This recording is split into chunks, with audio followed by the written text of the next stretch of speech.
வணக்கம் மக்களே, welcome to YouTube channel.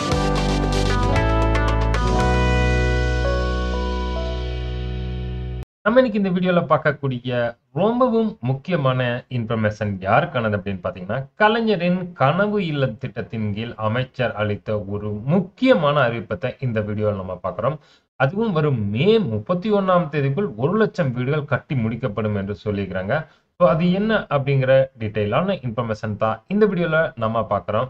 வீடியோவை ஸ்கிப் பண்ணாம கடைசி வரைக்கும் பாருங்க. சேனலுக்கு ஃபர்ஸ்ட் டைம் வந்திருக்கிறீங்க அப்படின்னா சேனலை மறக்காம சப்ஸ்கிரைப் பண்ணி பக்கத்துல இருக்கிற பெல் ஐக்கான் அமைத்து ஆல் நோட்டிபிகேஷன் மறந்துடாதீங்க. தமிழக அரசின் கலைஞர் கனவு இல்ல திட்டத்தின் கீழ் 2025-26ஆம் ஆண்டில் 1,00,000 வீடுகளை கட்டும் பணிகளை 3,500 கோடி மதிப்பீட்டில் தொடங்க உள்ளதாக நிதி அமைச்சர் தங்கம் தென்னரசு இந்த ஆண்டு பட்ஜெட்டில் அறிவித்திருந்தார். இதனைத் தொடர்ந்து தமிழ்நாடு சட்டசபையில் பட்ஜெட் மீதான 2வது நாள் விவாதம் தீவிரமாக நடைபெற்று வருகிறது. இதில் அதிமுக உறுப்பினர் செல்லூர் ராஜு கலைஞர் கனவு இல்ல திட்டத்திற்காக ஒதுக்கப்பட்ட நிதியை முழுமையாக செலவழிக்கவில்லை என குற்றம் சாட்டினார். இதற்கு பதிலளித்த அமைச்சர் ஐ பெரியசாமி, நீங்கள் ஆட்சியில் இருந்தபோது பசுமை வீடு திட்டத்தை முழுமையாக செயல்படுத்தவில்லை. ஆனால் மு.க. ஸ்டாலின் தலைமையிலான அரசு வரும் மே 31ஆம் தேதிக்குள் 1,00,000 வீடுகள் கட்டி முடிக்கும் என்று தெரிவித்துள்ளார். மேலும் கடந்த 8 ஆண்டுகளில் தமிழக அரசு 8,00,000 வீடுகளை கட்டியுள்ளது என்றும் கூறினார்.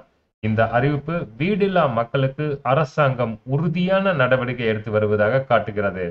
இதற்கு எதிர்வினையாக அதிமுக தலைவரும் எதிர்க்கட்சி தலைவருமான எடப்பாடி பழனிசாமி, முன்னாள் முதலமைச்சர் ஜெயலலிதா ஆட்சியில் 5 ஆண்டுகளில் 3,00,000 பசுமை வீடுகள் கட்டப்பட்டது என்றும் தெரிவித்தார்.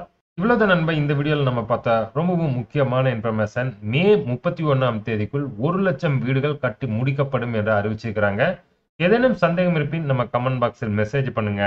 சேனலுக்கு ஃபர்ஸ்ட் டைம் வந்திருக்கிறீங்க அப்படின்னா சேனலை மறக்காம சப்ஸ்கிரைப் பண்ணி பக்கத்தில் இருக்கிற பெல் ஐக்கான் அமைத்து ஆல் நோட்டிபிகேஷன் மறந்துடாதீங்க. வீடியோவை லைக் பண்ணி நிறைய நண்பர்களுக்கும் ஷேர் பண்ணுங்க.